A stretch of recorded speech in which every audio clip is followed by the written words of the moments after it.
The flagship when it comes to SUVs from Audi has received an update. The SQ8, which we have standing right in front of us, still offers the wonderful 4-liter V8 engine, and we're going to look at it.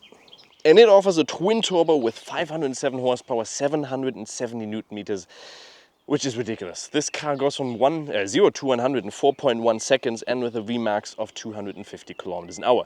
But before we do any of that, let's check out the sound.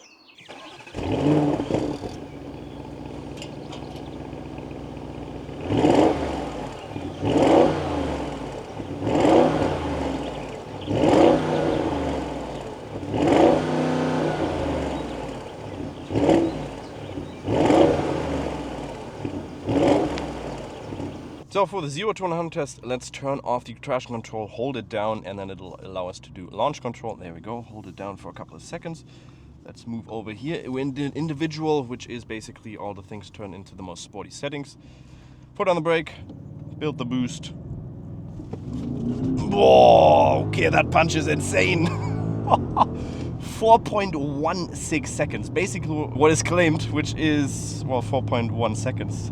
That punch in the start and the way it kicks up is insane. The new SQ8 competes with a few cars, such as the BMW X6 M60i with 530 horsepower from its twin-turbo 4.4-liter V8, or the Mercedes GLE 53 AMG with 455 horsepower from its 3-liter 6-cylinder, with which it managed to sprint in 5 seconds. And the Porsche Cayenne S Coupe is also a comparable model, with its 4-liter V8 producing 474 horsepower and reaching 0 to 100 in 4.7 seconds. Which one of those would you choose? Let me know in the comments.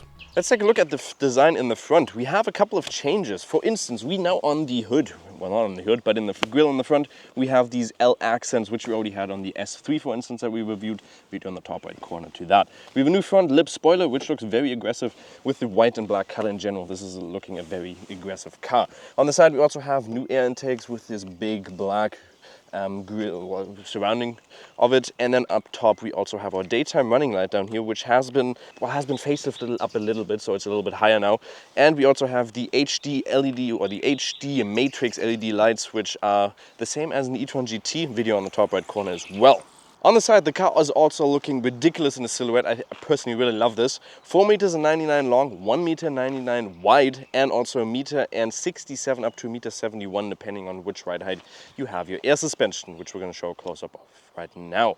So it adjusts according to which mode you set, so off-road down to all the way dynamic, and you can change it depending on what you want.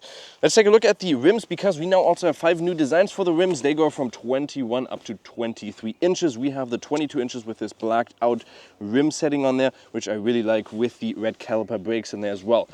Diameter of the brakes are going to be 400 millimeters in the front and 350 in the rears. We also get two 85/40 in the front as well as in the back. And these do look very, very big in my opinion. On the side, we can also see we have some big side mirrors in here, which you always need on a big car. And the other thing that are new with most of the facelifts now is on your B-pillar, you for instance get the Audi SQ8 TFSI Quattro, so you get the name of the car on there as well. It just looks amazing in my opinion. In the back, let me know what you think of the design. On the back, we also have the new OLED rear lights, which produce, well, they illuminate all of the lights basically as soon as somebody approaches you within 2 meters. So 2 meters right around here. If somebody comes within this distance, it'll produce all of the lights and basically show them. It does have some cool light animations as well. Down here we also have the SQ8 badge, and further down we have a new diffuser in here with like these 4 struts going out, which looks pretty cool, and our obviously quad exhaust pipes, which we already did the sound check off. We also have this new black design in here with the 2D, well, the new 2D Audi wings in there. Let me know what you think of that as well. If we open the rear bumper, not the rear bumper, the rear tailgate, we'll have 605 up to 1,755 liters of storage space in here, which is obviously a lot. The car is big. You can also flip this up. Well, I don't have it flipped up now, but there is basically no storage space down there. Anyways, you can also tow up to 3.5 tons. We do not have a towing hitch on here right now, but you could theoretically get one. What do you expect from the back? Well, you expect a lot of space, and exactly that's what you get. You can see I have a ton of legroom. It's adjusted to me in the front, 1.85 for the 11.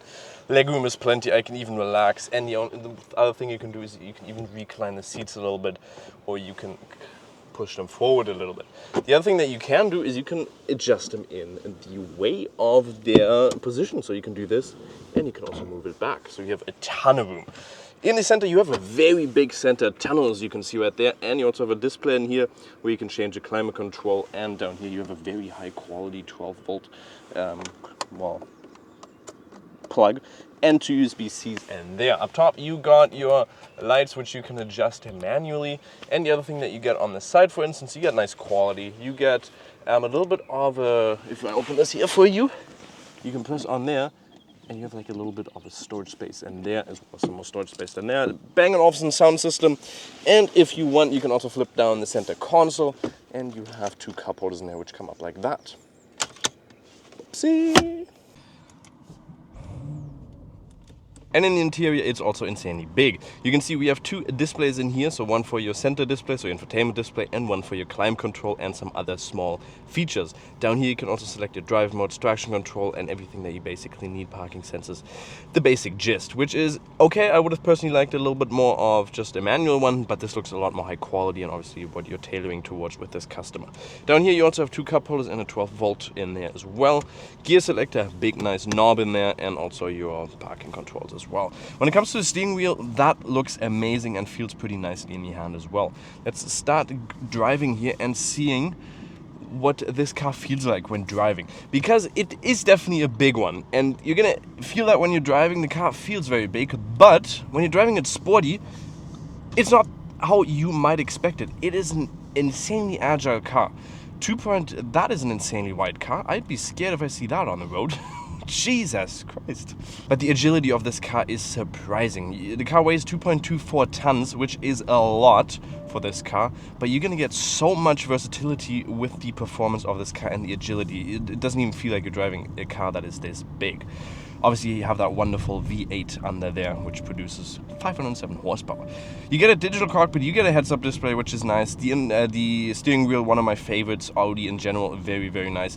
Very big. It could have been maybe a little bit smaller, but that's just typical from Audi, that they have fairly big steering wheels with very little buttons on here, which I like better than definitely any other touch controls that you can get. You have, for the surrounding view, a fairly big surrounding view. Rear window is, you can definitely tell that the car is long, because looking out there it seems like ages. But in general, the only thing that I'd say is the C-pillars in the back. They are fairly big, so it's not the comfortable thing to watch to look out there. You can watch out easy out the front. The bonnet is fairly slim. Well, it looks fairly slim, so you can know what is in front of you. For your drive modes, you got quite a different ones. You can press down here, you can select the drive modes, and you even have to scroll because there are so many. You can change it between off-road, dynamic, auto, comfort, efficiency. We're going to be in dynamic because that's what we're going to test out here in a second, but that's also going to adjust the height of the suspension. The sound in here is obviously quite cool, because you are driving a V8 and that produces a nice sound at the back, but the sound isn't as pronounced as I might have thought it would be, but still it gives you that nice roar. We'll definitely see it once we're driving on the Autobahn. When it comes to the suspension, it is, if you're in comfort, it's a little bit more of a comfortable ride. It softens out quite a good amount of bumps on the road. You also get the option to get the advanced suspension package, which gives the car a sports differential and also an electrically managed active roll stabilization, for short EAWS. And that gives you a compact electrical motor coupled to the gearbox, which is located on both axles. It divides the stabilizer bar into 2 halves, and that means when driving straight ahead, it allows them to work largely independently of each other. But it does also reduce the body movements on uneven roads. At sportier speeds, however, the electrical motor twists the 2 halves against each other so that they act as a unit. Sound deadening here is also fairly nice. Obviously you're paying 120,000, so you expect high quality. You're not only paying it for the V8, you're paying it for everything that it offers. When it comes to quality, ride performance, ride quality, you want luxurious. One thing I'm also not the biggest fan of, it looks good at the start, but then all the piano black on here, it just gets so many scratches after all the time, and you can see everywhere is basically piano black on here. So let's put it into S to see.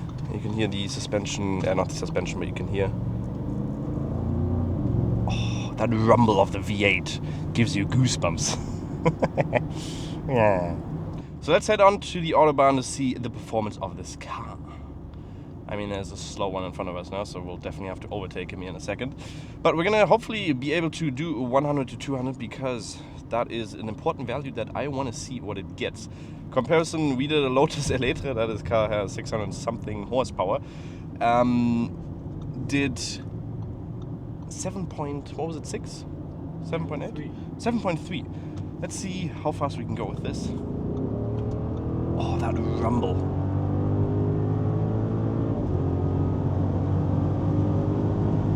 Because you're sitting in such a big car, the speed doesn't feel as exhilarating as you would in a smaller car. We're cruising at 220 now, well not cruising, but it is stable. There's not much that I can say about this because it doesn't give you the experience as in a small car. But still, that performance. Let's quickly do our 100 up to 200, see what we can get. That one had a 12.10. I don't know what I was driving behind him, so let's see. Ooh, okay, that was a nice little...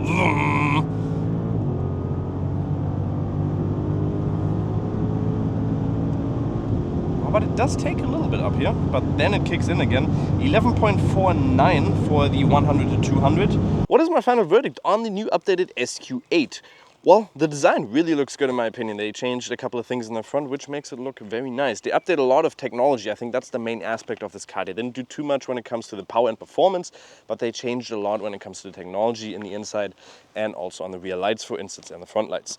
Design-wise, like I said, very monstrous, and the way it just stands there, it has a really wide stance, which just looks amazing. Obviously, this is not a car that everybody's going to be able to afford. I wouldn't be able to afford this car in, I don't know, 50 years, probably never. But it is still fun to drive. It's still interesting to show, and obviously, I want to bring you guys some experience that I personally, most of you probably wouldn't be able to. What do you think of the car? Let me know in the comments. We'll see you next time. Make sure to like, subscribe. Bye-bye.